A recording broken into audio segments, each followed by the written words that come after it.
ഞാൻ Merina Joby again welcome back to Soicy Spicy. Soicy Spicy പുതിയൊരു എപ്പിസോഡിലോട്ട് എല്ലാവർക്കും സ്വാഗതം. നമുക്ക് എല്ലാവർക്കും അറിയാം ഭയങ്കരമായ ന്യൂട്രിറ്റീവ് വാല്യൂ ഉള്ള ഒരു ഫുഡ് ആയിട്ടാണ് നമ്മുടെ കാടമുട്ട.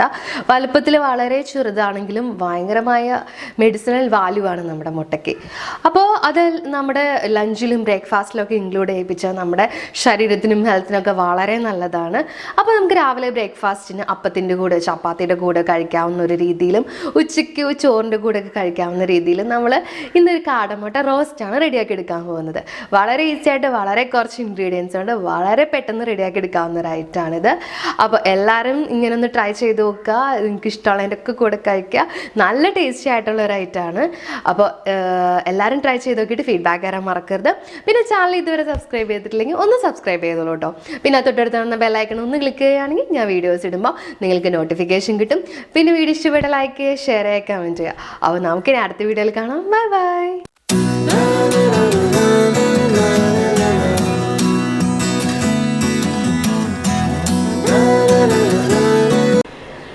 അപ്പോൾ കാടമുട്ട റോസ്റ്റ് റെഡിയാക്കാൻ വേണ്ടിയിട്ട് നമുക്ക് ഇത്രയും കാര്യങ്ങൾ ആവശ്യമുണ്ട്.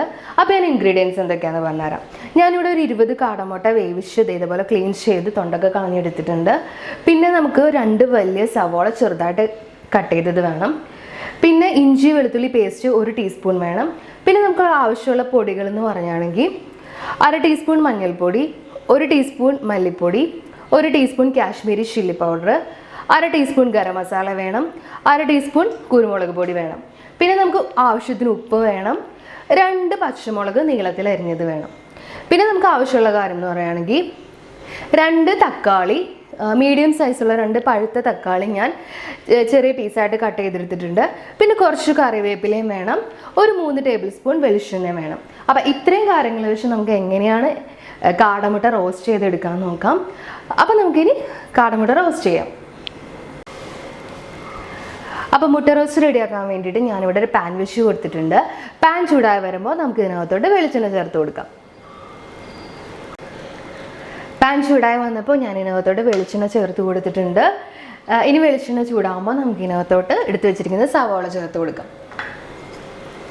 അപ്പോൾ വെളിച്ചെണ്ണ നന്നായിട്ട് ചൂടായി വന്നിട്ടുണ്ട്. അപ്പോൾ ഞാൻ ഇതിനകത്തോട്ട് സവാള ചേർത്ത് കൊടുക്കുകയാണ്.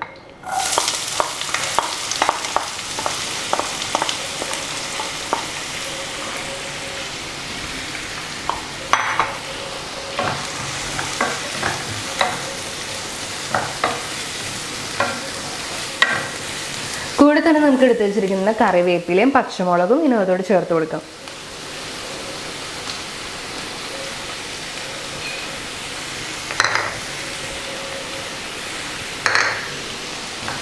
നന്നായിട്ട് വഴറ്റി കൊടുക്കുക. ഇനി നമുക്ക് ഇതിനകത്തോട്ട് ആവശ്യത്തിന് ഉപ്പും കൂടെ ചേർത്ത് കൊടുക്കാം.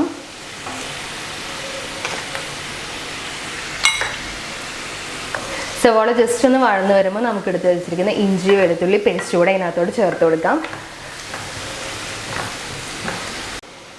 അപ്പോൾ സവാള ഒന്ന് വഴന്ന് വന്നിട്ടുണ്ട്. ഇനി നമുക്ക് എടുത്ത് വെച്ചിരിക്കുന്ന ഇഞ്ചി വെളുത്തുള്ളി പേസ്റ്റ് ഇതിനകത്തോട് ചേർത്ത് കൊടുക്കാം.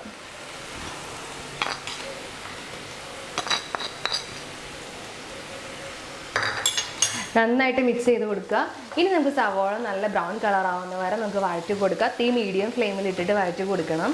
അപ്പോഴാണ് നന്നായിട്ട് സവാള ഒരു ഒട്ടും കരിയാതെ നല്ല ബ്രൗൺ കളറായിട്ട് വരുള്ളൂ. അപ്പോൾ നമുക്കിത് ബ്രൗൺ കളർ ആവണ വരെ നമുക്ക് സവാള നന്നായിട്ട് വഴറ്റി കൊടുക്കാം കേട്ടോ. അപ്പോൾ നമ്മുടെ സവാളൊക്കെ വാടി നല്ല ബ്രൗൺ കളറായി വന്നിട്ടുണ്ട്.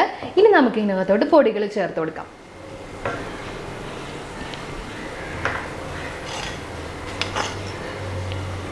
മഞ്ഞൾപ്പൊടി, മല്ലിപ്പൊടി, മുളക് പൊടി, ബാക്കി ഗരം മസാലയും കുരുമുളക് പൊടിയും നമുക്ക് പിന്നീട് ചേർത്ത് കൊടുക്കാം. ഇപ്പോൾ ഇത് നന്നായിട്ട് മിക്സ് ചെയ്ത് കൊടുക്കുക. ഇതിൻ്റെ പച്ചമണം മാറണ വരെ നമുക്ക് നന്നായിട്ട് വഴറ്റി കൊടുക്കാം. മുളക് പൊടിയൊക്കെ ഓരോരുത്തരുടെ ഇഷ്ടത്തിനനുസരിച്ച് കൂട്ടി കൊടുക്കുക കേട്ടോ. പൊടികൾ ചേർക്കണേക്കാൻ മുന്നേ തീ മീഡിയം ഫ്ലെയിമിൽ ഇടണം കേട്ടോ, അല്ലെങ്കിൽ നമ്മൾ പൊടികൾ ചേർക്കുമ്പോൾ പെട്ടെന്ന് ഇതൊക്കെ കരിഞ്ഞു പോവും. അപ്പോൾ ഇവിടെ പൊടികളിലൊക്കെ പച്ചമണമൊക്കെ നന്നായിട്ട് മാറി വന്നിട്ടുണ്ട്. ഇനി നമുക്ക് ഇതിനകത്തോട്ട് എടുത്തു വെച്ചിരിക്കുന്ന തക്കാളി ചേർത്ത് കൊടുക്കാം. നന്നായിട്ട് വഴറ്റി കൊടുക്കുക. ഇനി തക്കാളി നല്ല സോഫ്റ്റായിട്ട് വെന്തുടഞ്ഞ് വരുന്ന വരെ നമുക്ക് നന്നായിട്ട് വഴറ്റി കൊടുക്കാം. അല്ലെങ്കിൽ ജസ്റ്റ് ഒന്ന് മൂടി വെച്ച് വേവിച്ചാലും മതി.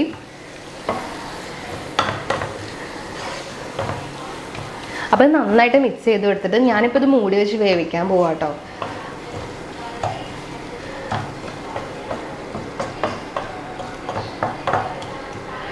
അപ്പോൾ ഞാനിത് മൂടി വെച്ചിട്ട് വേവിക്കാൻ പോവുകയാണ്. ഏകദേശം ഒരു 5 മിനിറ്റ് കഴിയുമ്പോഴേക്കും തക്കാളി നന്നായിട്ട് ഉടഞ്ഞ് നല്ല സോഫ്റ്റായി വന്നോളും. തീ മീഡിയം ഫ്ലെയിമിൽ ഇട്ടിട്ട് നമുക്ക് മൂടി വെച്ച് വേവിക്കാം. അപ്പോൾ മൂടി വെച്ച് വേവിക്കുന്നതിൻ്റെ ഇടയിൽ നിങ്ങൾ ഇടയ്ക്കിടയ്ക്ക് മൂടി മാറ്റിയിട്ടൊന്ന് ഇളക്കി കൊടുക്കണം കേട്ടോ. ചിലപ്പോൾ അടുക്കി പിടിക്കാൻ ചാൻസ് ഉണ്ട്. അത് അല്ലെങ്കിൽ ഒരല്പം വെള്ളം ഒഴിച്ച് കൊടുത്താലും മതി. ഇപ്പം ഞാൻ വെള്ളം ഒഴിച്ച് കൊടുക്കണില്ല. തീ മീഡിയം ഫ്ലെയിമിൽ ഇട്ടിട്ട് മൂടി വെച്ച് വേവിക്കാൻ പോവുകയാണ്. എന്നിട്ട് ഇടയ്ക്കിടയ്ക്ക് മൂടി മാറ്റിയിട്ടൊന്ന് തുറന്ന് ഇളക്കി കൊടുക്കും. അപ്പോൾ നമുക്കിനി ഒന്ന് വേവിച്ചെടുക്കാം. അപ്പോൾ ഇടയ്ക്കൊന്ന് മൂടി തുറന്നിട്ട് ഒന്ന് ഇളക്കി കൊടുക്കാം കേട്ടോ. അടിയിലൊന്നും പിടിച്ചിട്ടൊന്നുമില്ല. ഇനി ഞാൻ നേരത്തെ പറഞ്ഞ പോലെ വേണമെങ്കിൽ നിങ്ങൾക്ക് ഒരല്പം വെള്ളം ഇതിനകത്തോട് ചേർത്ത് കൊടുക്കാം. ഞാനൊരു 1/4 കപ്പ് വെള്ളം ഇതിനകത്തോട് ചേർത്ത് കൊടുക്കുന്നുണ്ട്. അപ്പം തക്കാളി നന്നായിട്ട് ഉടഞ്ഞ് പെട്ടെന്ന് തന്നെ വെന്ത് വന്നോളും. അപ്പോൾ ഞാനിത് വെള്ളം ഒഴിച്ചിട്ട് നന്നായിട്ട് മിക്സ് ചെയ്ത് കൊടുത്തു. അപ്പോൾ നമുക്കിത് ഒന്നും കൂടെ മൂടി വെച്ചിട്ട് ഒന്ന് വേവിച്ചെടുക്കാം. അപ്പോൾ നമ്മുടെ തക്കാളി നന്നായിട്ട് വെന്തുടഞ്ഞ് നല്ല മിക്സായിട്ട് വന്നിട്ടുണ്ട്. നിങ്ങൾ നേരത്തെ വെള്ളം ഒഴിച്ചിട്ടുണ്ടെങ്കിൽ വെള്ളം കൂടെ നന്നായിട്ട് വറ്റിച്ചെടുക്കണം കേട്ടോ. ഒട്ടും വെള്ളമില്ലാതെ നന്നായിട്ട് വഴറ്റി നല്ല സോഫ്റ്റാക്കി എടുക്കുക. അപ്പോൾ ഇത് ഞാനിവിടെ നന്നായിട്ട് വെള്ളമൊക്കെ വറ്റിച്ച് നന്നായിട്ട് തക്കാളിക്ക് ഉടഞ്ഞ് റെഡിയാക്കിയിട്ടുണ്ട്. ഇനി നമുക്ക് ഇതിനകത്തോട്ട് ഗരം മസാലയും കുരുമുളക് പൊടി ആഡ് ചെയ്ത് കൊടുക്കാം. ഗരം മസാല, കുരുമുളക് പൊടി. ഇനി ഇത് നന്നായിട്ട് മിക്സ് ചെയ്ത് കൊടുക്കുക. അപ്പം ഞാനിത് നന്നായിട്ട് പൊടികൾ മിക്സ് ചെയ്ത് കൊടുത്തിട്ടുണ്ട്. ഇനി നമുക്ക് അവസാനത്തെ സ്റ്റെപ്പ് നമ്മുടെ എടുത്ത് വെച്ചിരിക്കുന്ന കാടമുട്ട ഇതിനകത്തോട് ചേർത്ത് കൊടുക്കാം.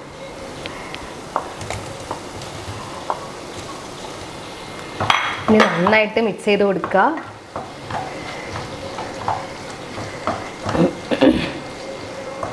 നന്നായിട്ട് മിക്സ് ചെയ്ത് കൊടുത്തിട്ട് നമുക്കിതൊന്ന് മൂടി വെച്ചിട്ട് ഒരു 2 മിനിറ്റ് ഒന്ന് കുക്ക് ചെയ്തെടുക്കാം. നമ്മുടെ മസാലയൊക്കെ മുട്ടയിലേക്കൊക്കെ നന്നായിട്ട് പിടിക്കാൻ വേണ്ടിയിട്ട് ഇതൊന്ന് മൂടി വെച്ചിട്ട് നമുക്ക് കുക്ക് ചെയ്തെടുക്കാം. പിന്നെ നിങ്ങൾ ഉപ്പ് നോക്കിയിട്ട് ഉപ്പ് ആഡ് ചെയ്ത് കൊടുക്കണം കേട്ടോ. നമ്മൾ തക്കാളി ചേർത്ത് കൊടുത്തേ പിന്നെ ഉപ്പ് ആഡ് ചെയ്തിട്ടില്ല. ഓൾറെഡി സവോളയിൽ നമ്മൾ ഉപ്പ് ചേർത്ത് കൊടുത്തു. അപ്പോൾ ഈ സമയത്ത് നിങ്ങൾ ഉപ്പ് നോക്കിയിട്ട് ഉപ്പ് ആഡ് ചെയ്ത് കൊടുക്കുക. ഇനി നമുക്കിതൊന്ന് മൂടി വെച്ചിട്ട് ഒരു 2 മിനിറ്റും കൂടെ ഒന്ന് ലോ ഫ്ലെയിമിൽ ഇട്ടിട്ട് ഒന്ന് കുക്ക് ചെയ്തെടുക്കാം.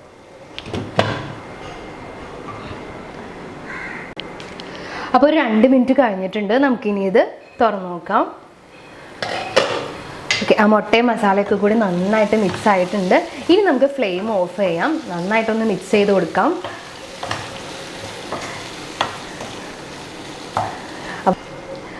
അപ്പോൾ നമ്മുടെ ഔഷധ ഗുണമുള്ള കാടമുട്ട റോസ്റ്റ് നല്ല അടിപൊളിയായിട്ട് ഇവിടെ റെഡി ആയിട്ടുണ്ട്.